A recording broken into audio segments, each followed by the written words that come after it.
Okay, we are live and welcome everyone to another PALCUS FYI webinar series. Webinar series.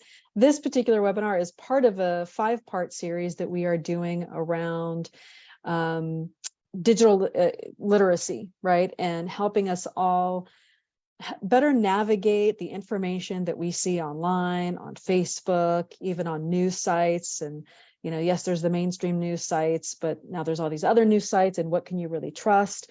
And today we'll be talking about cybersecurity, digital safety, and the algorithm, because as you may have been seen in the news, a lot of these sites, especially social media, they have algorithms that basically tee up information based on what you're searching for. So it kind of puts you in this little bubble of information that you want to see, as opposed to giving you a bigger picture of things. And so really excited to have Dr. Belinha Dabreu and Dr. Vitor Tomé here today with us. So thank you for joining, Dr. Abreu and Dr. Tomé. Thank you for having us. So Vitor is going to begin and talk about some perspectives, and then we'll do a little discussion, and then we'll continue on. So Vitor, that would be great. Ahead. Excellent. Okay, thank you. Hello, everyone. I'm going to share my screen because I would like to share some aspects that what we have in Europe and also in Portugal in order to help parents, children, students, and other people about how to navigate on the internet in a safe way. Recently, in Europe, we have this site, Better Internet for Kids, that recently they published the Better Internet for Kids Plus strategy. It's from 11 May 2022, and this strategy is important because has 3 main pillars, as I can show you here, three main pillars that are very, very well explained, not only for adults, but also for children. And let me just share with you what the European Commission organized, and in this case, the European SchoolNet that runs the site Better Internet for Kids explained. This is an European strategy that is plus because the first strategy was developed in 2012. This is valid for the 27 countries of the European Union. And as part of these plans to make Europe a great and safe place to live, including online, the European SchoolNet launched this strategy, and they want to make sure that you, and when they say you, when they mean you, they mean children and young people, are protected, empowered, and respected. And let me just scroll down a little bit. Why do we need this strategy? Because we had already one from 2012, but the online life has changed a lot since that time, and they refer to children, directly to children. You are more connected than even before, with time spent online almost doubling for many children and people over the last 10 years. So the landscape completely changed. And at the same time, the access to technology begins at a younger age, let's say at crib, and many children use smartphones and social networking. The internet has great advantages, but also some risks, like online bullying and others. And when children use the internet and don't have access to the education tools or internet connections they need, this could be a huge problem for them and for their education, also for parents, families, and for everyone in general, of course. So this strategy has 3 main pillars. First, a safe internet that protects children seeing things that make them feel scared, sad, or uncomfortable. The second one, the idea is to let them feel comfortable on the internet and empower them to participate, because it's really important. The active participation, it's one of the key ideas of this strategy. In going a little bit deeper, under Pillar 1, the European Commission is working with online platform providers like Meta, Snapchat, TikTok, and other, to create a set of rules to make sure that online services are safe for children. This is one of the ideas of the European Commission, and they have different agreements with different platforms, and there are general laws, of course. The European Commission wants to make sure that the platforms that children use give an easy to understand terms and conditions, because usually this is a gray area, and the European Commission wants to protect the private information and to make the platforms respect children's rights and don't target children with advertisement, because this is one of the consequences of the algorithm. Okay, they use algorithms to reach the children and to reach, of course, other people, but mainly children. And at the same time, it's important to protect children against or from cyberbullying, hate speech, and harm of any kind. The Pillar 2, it's learn how to use the internet safely, how to get help when problems arise, a little bit information about online safety and media literacy is already taught in schools, but it's not enough. It's important to empower teachers, parents, and carers in order to help children. And at the same time, the European Commission is looking for guarantee that children have safe and positive online experiences. Third pillar that is related with active participation. It's important to create context in which children can share their ideas, and their ideas also about the internet, not only on the internet, but about the internet in itself. They can have youth ambassadors, and the idea is to involve them in the equation so they can make change happen. This is one of the main ideas that I would like to share with you, because it's recent, and now the different governments in Europe are, of course, adapting their laws and their activities according to this strategy and to the new laws that we have in Europe. And at the same time, and continue here with the better internet for kids, let me just sorry, problem here. Okay, now it's working. Now it's working. Okay. Okay. Sorry. Continue with the internet for kids. We have a better internet for kids youth. This site has more information about how to use the internet, and it's important because as you can see here, they have information for children and young people, for parents and carers, teachers and educators, organizations and industry, research and policy. Of course, we have no time to go deeper, but at least we have these general ideas. This new strategy is also explained through the website, so it's possible to find it here. And the main document, the official document, is also available to this site, in which you can find resources.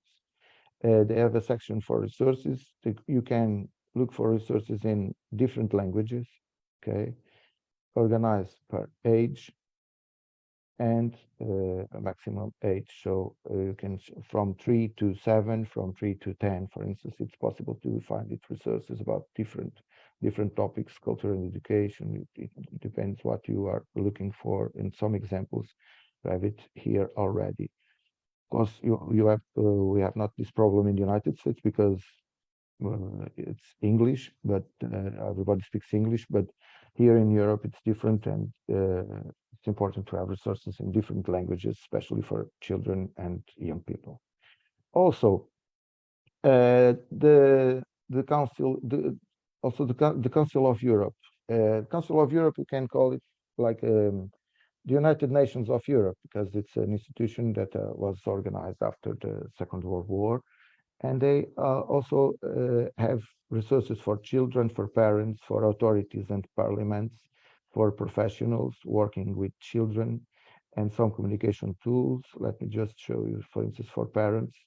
For instance, sexualized images like revenge porn, online protection for children. You can click here and you have a small video, short video, 6 minutes video.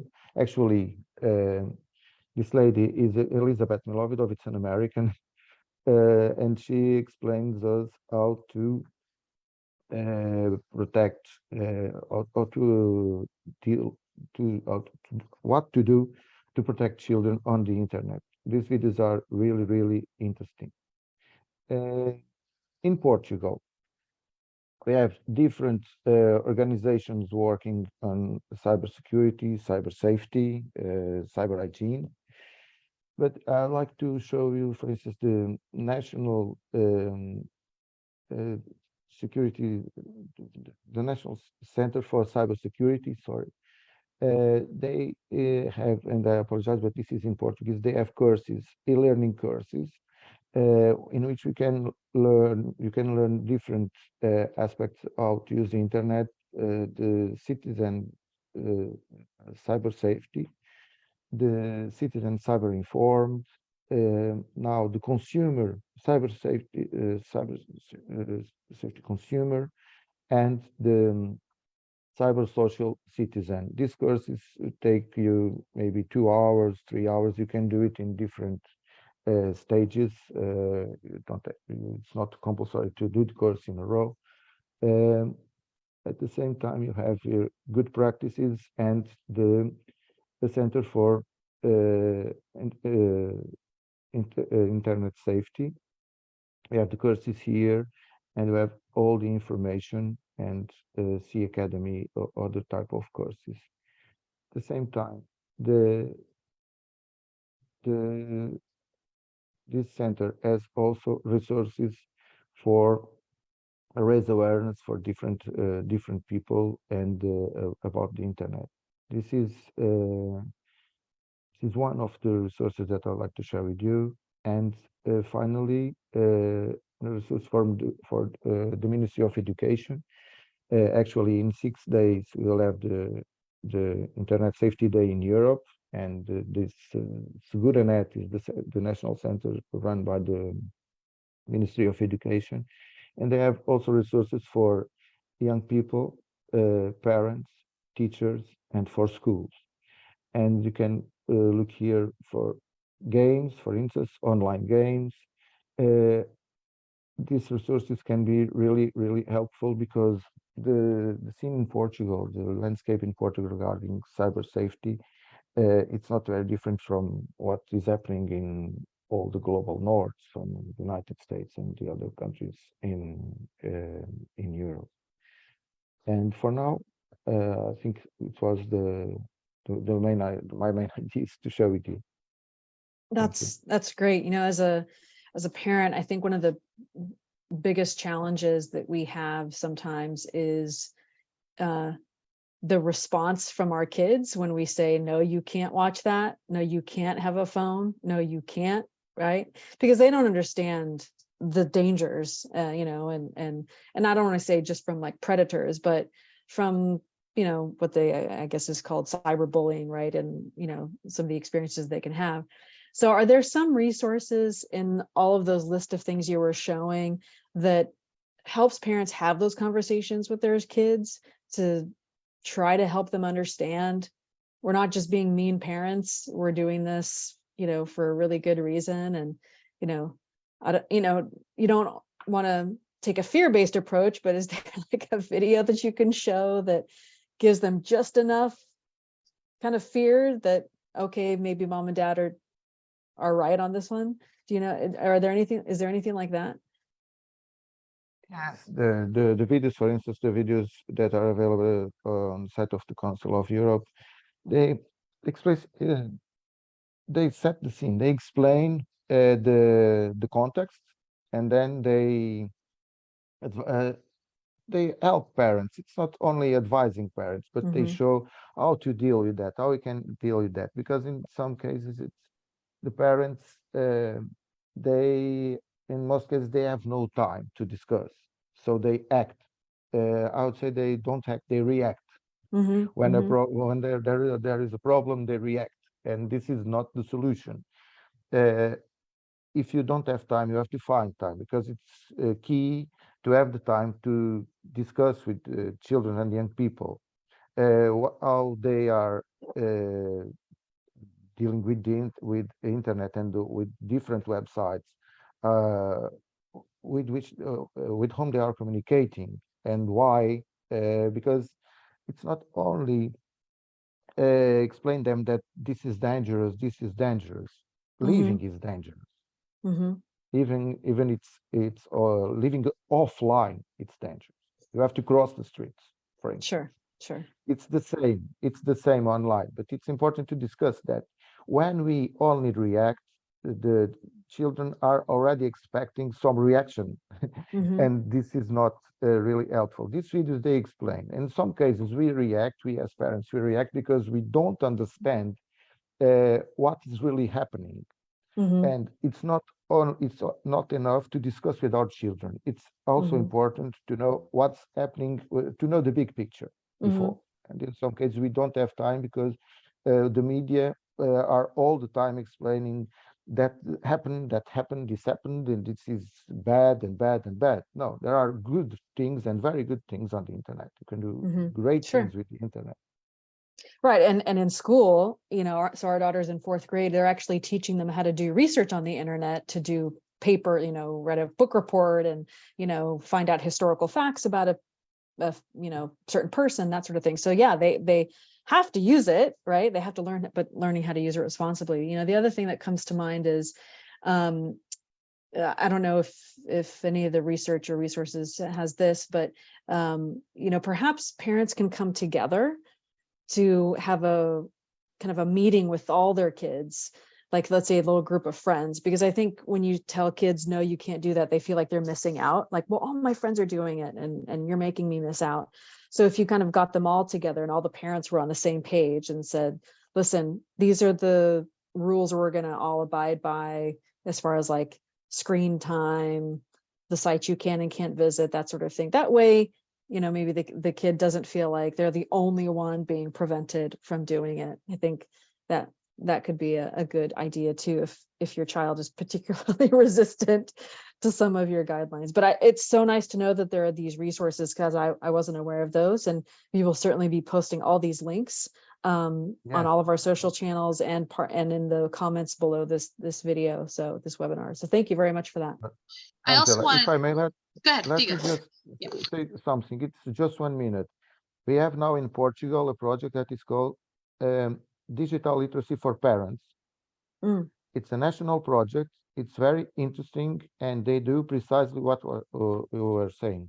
Oh, okay. The parents can come up with children and they discuss at school. It's really, really interesting. It's new, but it's a big success in Portugal. Okay, that's great to know. Really great to know, because we share this content with people in Portugal as well, but also a lot of people that are moving to Portugal, and I'm sure amongst the bazillion questions they have about what it's like to live in another country. Okay, well, is the internet work the same? Is cyberbullying still a thing over there? Yeah, that kind of thing. So it's great to know. Thank you, Dr. Tomei. Sure. And I just wanted to add, if I may, to Vitor's piece as well. In the United States, we have an organization called Common Sense Media, which is actually based out of California. And I'm going to just very quickly share this because there's so many things that are on my screen as it is. And so I just wanted you to be aware, it's this particular, can you actually see my screen at this moment? Okay, so Common Sense Media, which is a really huge organization in the United States, they do all sorts of things for parents, including rating movies, TV, books, games, the whole thing going across. But then they also have areas set up for parents, tips, and frequently asked questions that focus on things like screen time, social media, cell phones, online safety, race and ethnicity, and they even do things by platform, because a lot of people aren't familiar with things. Like, we talk about TikTok as if everybody knows how to use TikTok, but that doesn't mean people really go on TikTok, right? So all of that's there. So they also do informational pieces about the platforms so that you understand why, you know, kids gravitate to certain things. But they're an excellent resource here in the United States. And Vitor and I will provide you definitely with a number of these resources as well for you to think about, because that's a big part of it. There's also a cybersecurity organization. I'm sorry, there's like so many different things on my computer screen right now, but they're called CyberSmart, and they also offer some platforms and information for parents as well, and they also carry programs. So that's why there are a number, and I really appreciate Vitor sharing the European piece, because I think the Council of Europe in particular has done a tremendous amount of work in this area, and in Portugal really have worked at looking at digital literacies in that way. And Vitor is going to have to leave us. Do you have time to stay a little bit, or okay, but you're going to leave. And so I'm going to continue the conversation then to talk about some of the other issues that come along with this. So thank you, Vitor, for staying on and sharing those pieces.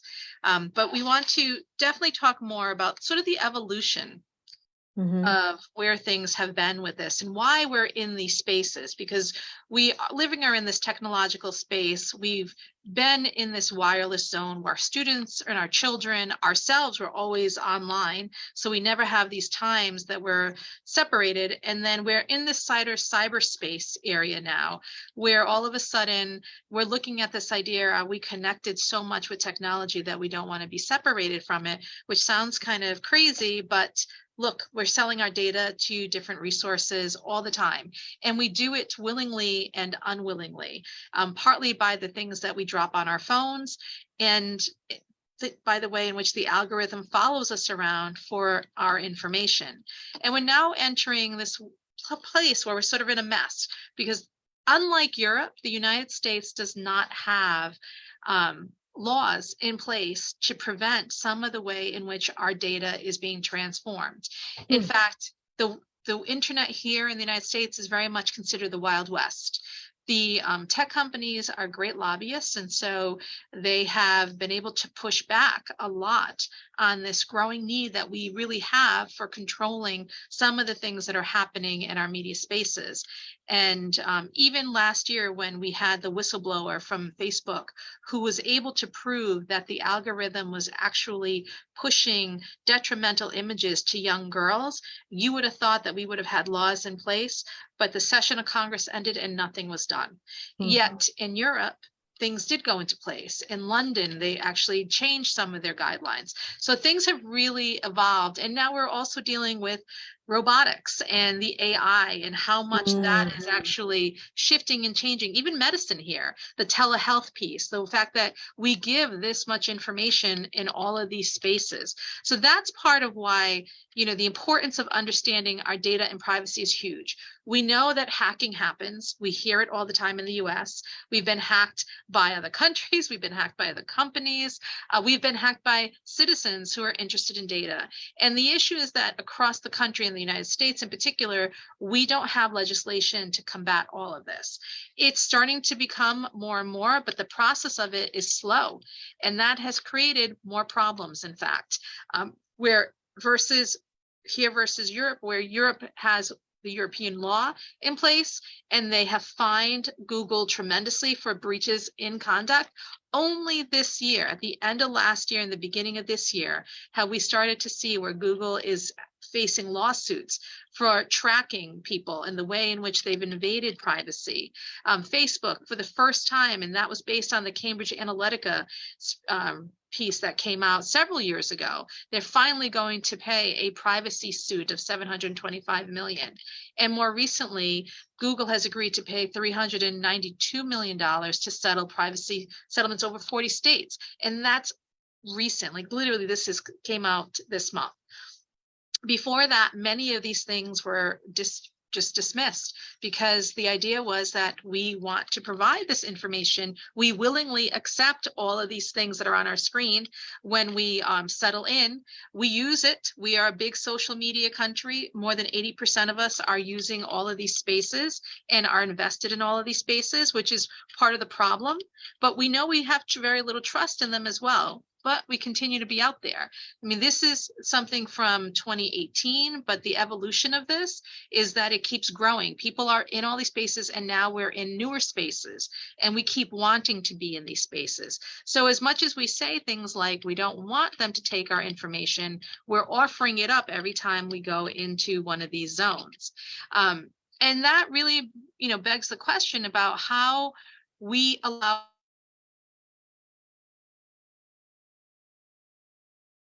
what is being taken from us, that we just are allowing them to sort of be in this free-for-all. And that's concerning. And truthfully, more and more I'm talking to students who have said to me, well, I know I use the stuff, I know I've shared things, I know I've shared images, I've put things out there, but I've not really thought about consequences.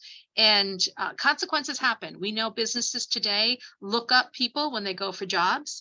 I've had a recent person who applied for a position tell me that she took her almost 2 years to get a job because there happens to be something online about something she did when she was in college. And when people look her up, it's one of the first things that comes up, and it's actually prevented her from getting positions. So that's troubling when you think about it. I'm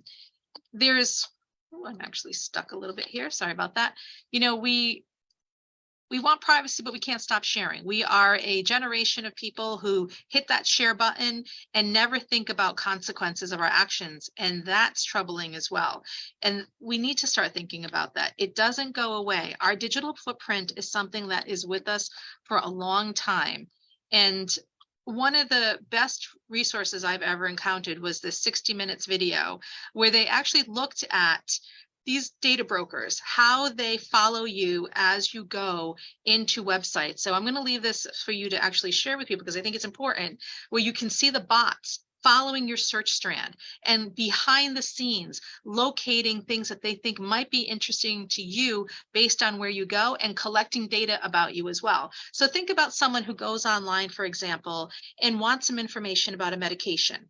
All of a sudden, these bots are figuring out things about you based on that medication. And they're making assumptions about you as well. And they're feeding all of that to you. And that goes into the algorithm that then feeds you more information. Now, what if you're looking it up for someone else and it's not for you? So all of a sudden, there's these assumptions being made by the algorithm. And that actually is incredibly problematic as well. And so the question for me has always been, is privacy a luxury good? Do we not see it as important, or what are we willing to pay for it? And it's something that I always think about whenever things come up in terms of the problems that are out there with the way in which data has been breached. What have we been we're just willing to sacrifice? One of the best TED Talks I've ever listened to is by Glenn Greenwald. He is a journalist. He is probably best known for having created the documentary on Edward Snowden.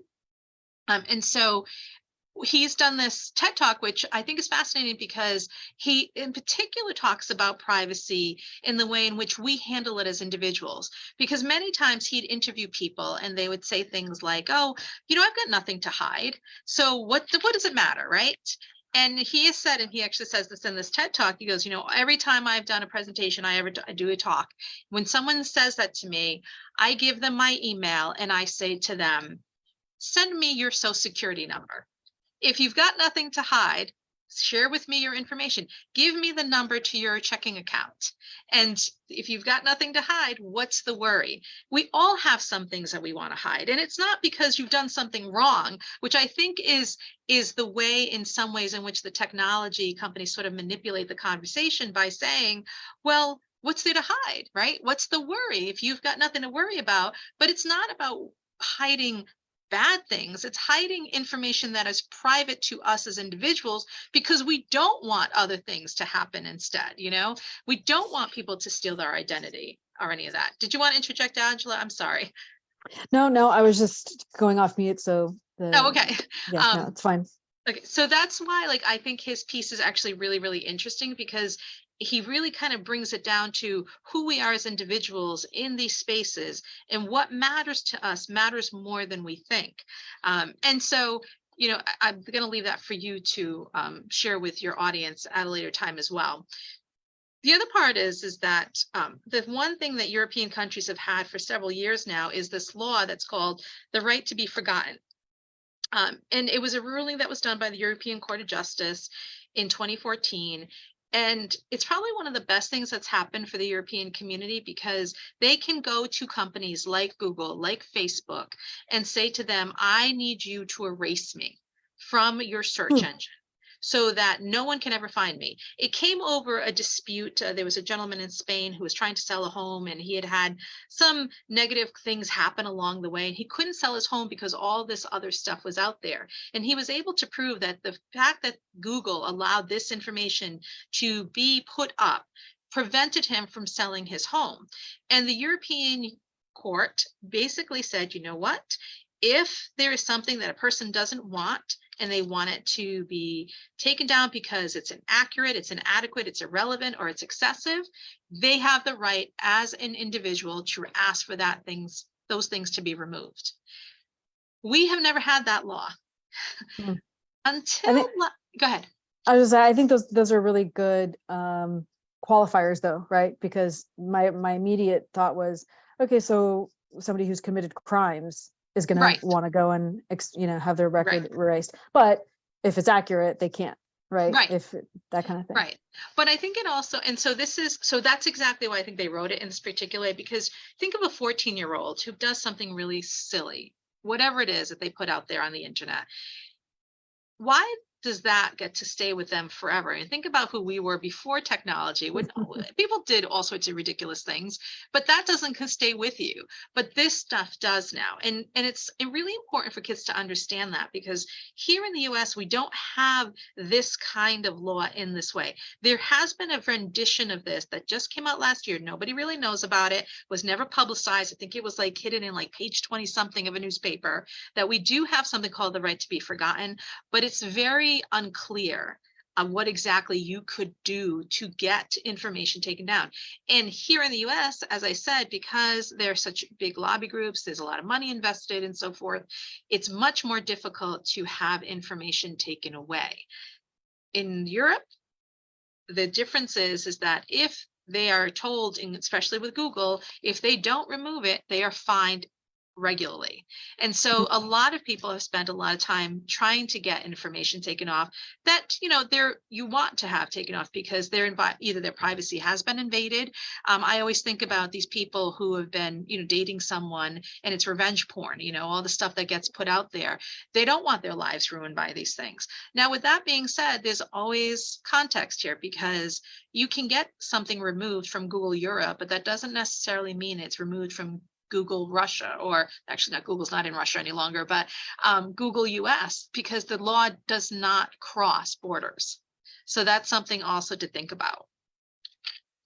I also wanted to talk just a little bit more about the AI piece, because, it's a bigger conversation. We are hearing a lot more about it, and it is going to be something that is going to be a normal part of our lives. People have Alexa in their home. They use Siri. We have things that are automatically doing. Think about when you use Google and it's suggesting grammar for you. That's an AI. Google Maps is an AI. Self-driving cars are done by AI. So this is a big part of it. And there's something very exciting about it that I think is important that we realize, that machine learning is going to be a piece of this, and what it can offer to our world is very important as well. But there's caveats, like everything else. With everything that we let into a machine, we have to think about what are we releasing as humans. And I think the human connection to all of this needs to be front and center, because otherwise we have things that are called now algorithmic injustice, where the AI has bias. And bias is in the machine in the way it relates to the person who sometimes is searching for information. It's looking at things and making decisions about who you are, which may not be actually truthful. It's also a part of the surveillance piece. How is AI looking at us and surveying us and making decisions based on how the AI recognizes us and sees us? That's why there are places, and I believe in California this is true, that they've banned facial recognition in some areas because of the fact that it can mistakenly identify a person. Last year, and I don't know if I actually left this on here, I might have taken this off of here, there was a film that was called Coded Bias. And it's a documentary, I would definitely recommend it, where a Black woman who is at MIT was looking at how the algorithm was looking at her, how the actual code was seeing her, and realizing that with facial recognition, it was not recognizing her face because she's Black. And then looking at how the code was developed, which has been primarily developed by white men. And when she put a white screen in front, it would recognize the white, but not someone who was Black. It was very, very interesting. The whole entire, the whole documentary really takes you through things like in, certain communities where police are using it, whether it's in London or here in the United States, and how unfortunately it was always picking out certain people. So the AI is being coded in a certain way that can be manipulated. So that's why it's important to understand that the algorithm may not be just to all people. We also need to think about, what does it say, how we see the world? If the algorithm perceives us a certain way, it's then limiting our search responses. It's looking at us in a particular way based on what it's collected about us, but that doesn't necessarily mean that that's the full scope of who we are, but that's only what the information now is coming to us. I always tell people, my students in particular, search in different search engines to see what it says, even about you. Search your name, see what comes up about you. Do it on Bing, do it on Firefox, do it on something outside of Google, because we tend to be very much a Google nation. We've made Google a verb in this country. We Google it.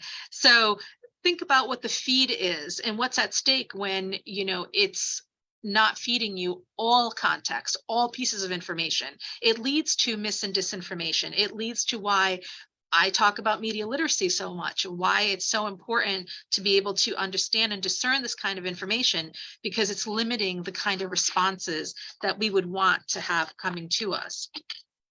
Then most recently, and I can't leave us without having a little conversation about ChatGPT, because this has been on the news.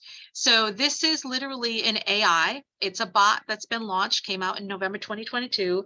It can chat with you. It can write essays, poems. It can author computer programs.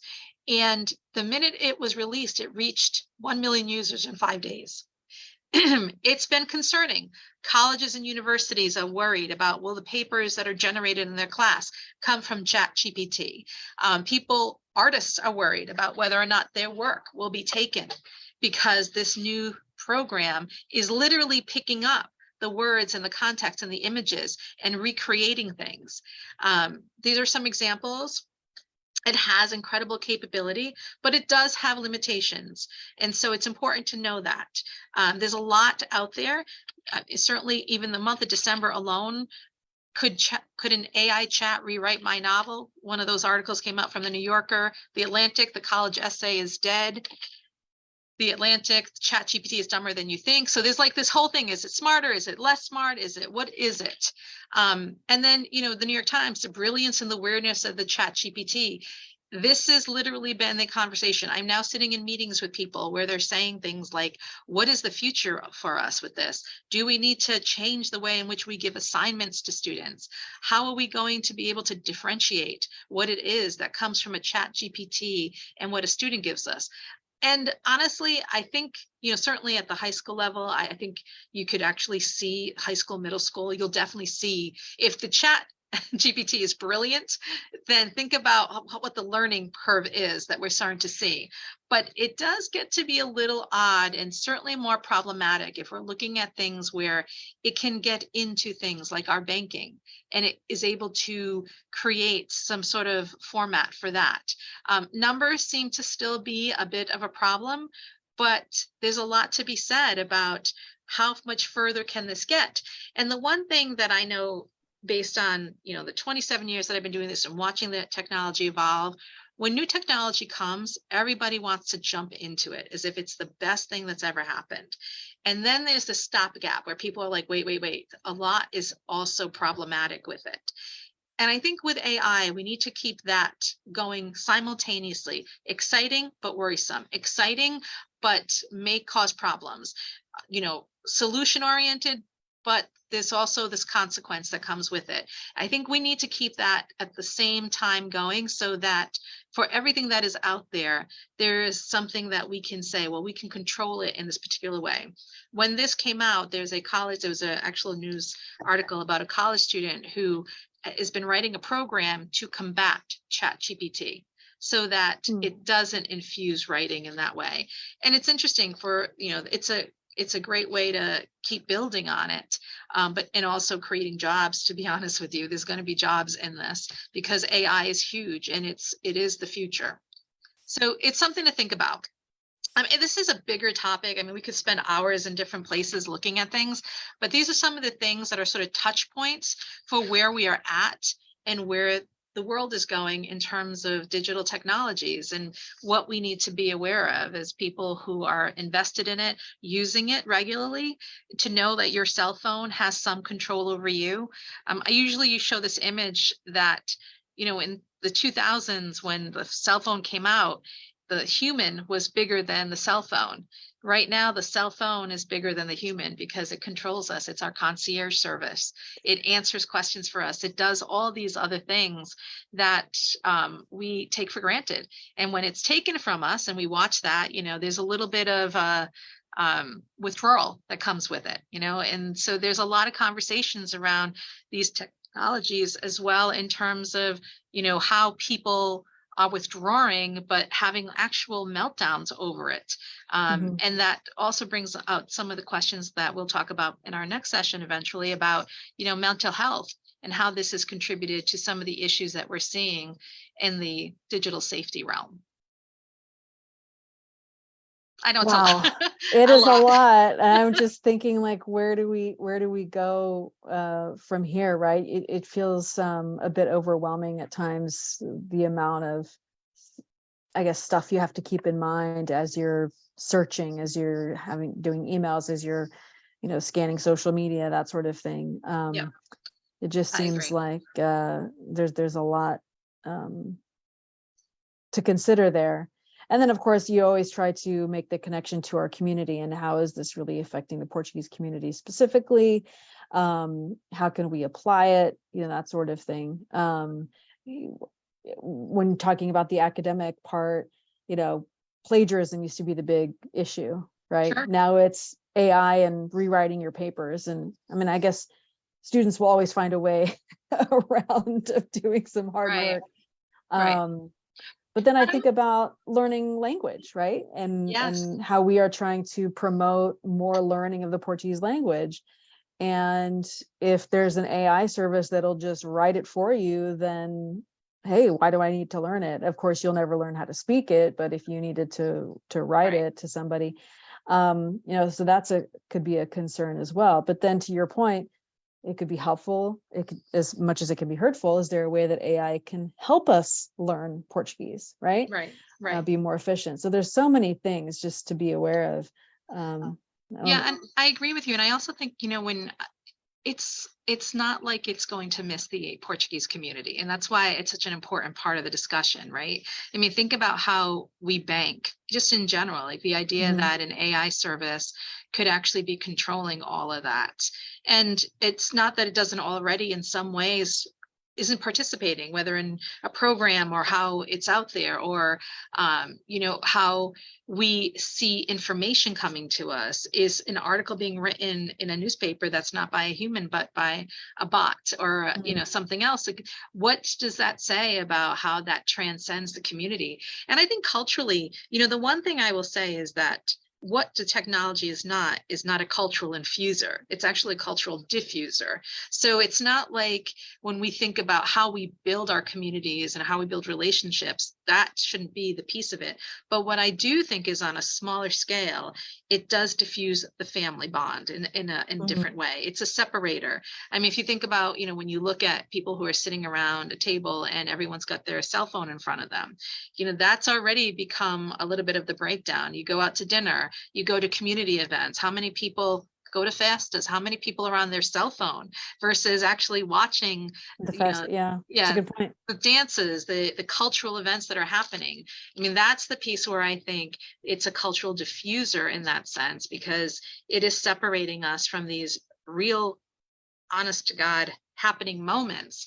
And that's something I think that we need to keep teaching our children about.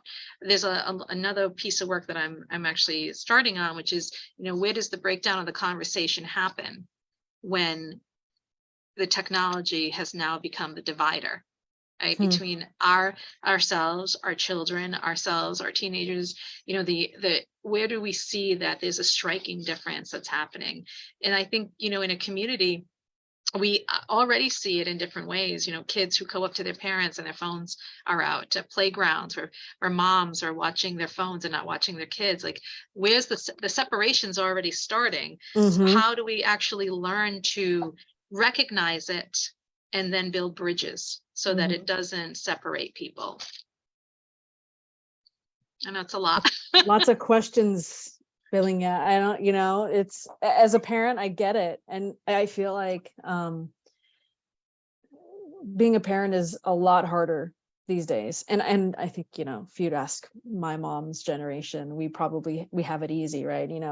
Because they used to make their own clothes, they cooked every night, like there was a lot more kind of manual labor involved, and they did it all. But then we have all these digital issues and things that our kids are exposed to that we aren't aware of, because it's at school, it's when they're with their friends. But you could bring up some great points about, when you do go to the festa, and how many of us still go to festas? I mean, it's no secret that attendance for events is dwindling. So it's like an extra effort for parents, like, okay, rules around no screens at dinner. And to maintain the culture, are we talking about Portuguese things at dinner? Are we having Portuguese food at dinner? Even if it's just one little thing, even if it's just sopa or linguiça or, bacalhau one night or something, it's just like, there's so much more like conscious effort that you have to put into incorporating these things into your life if you want to maintain your heritage, right? And pass it on to your kids, because the immigrant generation, that's all they did, right? It was like, well, of course we're having fish for dinner.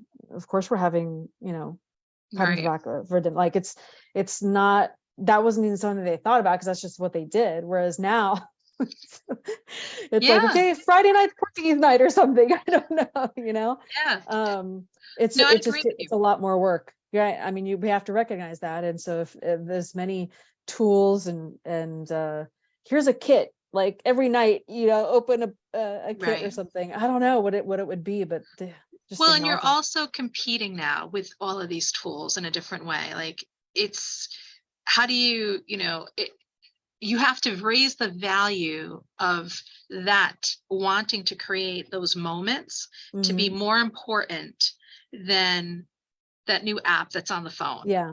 Yeah. or the new program that just got downloaded. And I think that's the struggle. That's the real struggle, is how to make this more valuable than that. How to sit at a table and look at each other and have a conversation and want to be a part of that conversation and enjoy that conversation and not be afraid of it. Because what I see a lot now are a lot of students who are scared to call someone on the phone, have a phone conversation. They have the phone. You want to text me? Sure. But to actually converse and ask for somebody for a job or go for an interview, to have to sit down and say, these are things that you need to know how to say. Never mind dress. We can talk about the 2 years of COVID that we were all sitting behind the screen and half of us were only, half dressed. Yes. wearing some things and not other things, or the pajamas, or, but I think that's definitely a part of, it's a generational shift. It's a lot more work in a different way, because you're right. Like our parents, our grandparents, the things that they did were truly awesome because of the fact that it was all done by their hands and by care and all of that. But now it's also to be this generation and knowing that all that's being erased very quietly, because we have these technology tools and we have this shift. And how do we still celebrate all of that? Because it is incredibly valuable, because it has a place, and we don't want this displacement so that we lose the cultural piece, as if it's, it's kind of like handwriting. Handwriting isn't taught the same way anymore. It's, just you can hear the bell, the texting, the writing of that is, cursive writing. We don't teach cursive writing because all of a sudden it's become devalued, but it is valuable. There is a value to it. And frankly, our European counterparts all do cursive. It's a US thing that we decided to sort of step away from, as if now it's like this special thing. It's art. It's art to be doing cursive, right? So I think those are like the kind of greater conversations that I have to be a part of the conversation about technology. It has done amazing things for us. You think about operations and just things that have happened that have gotten better and improved our lives. But we also need to safeguard the things that also have value in different ways. And then talking about the balance of not having to be great at all of it, right? Because that can be overwhelming, and then people could just throw up there and be like, well, I'm not good at anything, right? Right. Because if you have all these things to consider, it's like, I can't be a great cook. I can't be a great writer. I can't be, a coder. I can't be all these things. Right. So I guess, having to pick and choose kind of where you focus, which is such a strange thing to think about. Right. Like, I don't know, but we just have so much more to juggle. It does. And I know we're coming to the end of this, but it is an interesting conversation to have about why people aren't satisfied or happy in their lives, and with all these amazing things that we have. What is it taken away that's taken the joy away from people as well? So and that's a whole other avenue that we could jump down, which is like, we don't whole other webinar. Yeah, absolutely. But anyway, these are some great. I think these are really important topics. I don't think it ends here. We do have a few more sessions in the series, but I think this is kind of like maybe an ongoing topic that maybe we have like discussion groups or something instead of just webinars. We actually kind of bring people together to talk about what do we need, and that could be really, I think, something important. But thank you for your work. I know that this is your life's dedication, and it's really important work, and thank you for sharing it with us. Thank you. Welcome. I appreciate it. All right. And the next one is going to be, I forget. April, I think it's on public health, I believe, and it'll be. That's really important. Yeah. Yes. So it'll be I think by the time it'll be April, either late March or beginning April. I can't remember what the dates. Right. So. Okay, great. All right. Well, thank you again. And thanks everybody for watching, and we'll see you next time. Take care. Thank you. Bye-bye.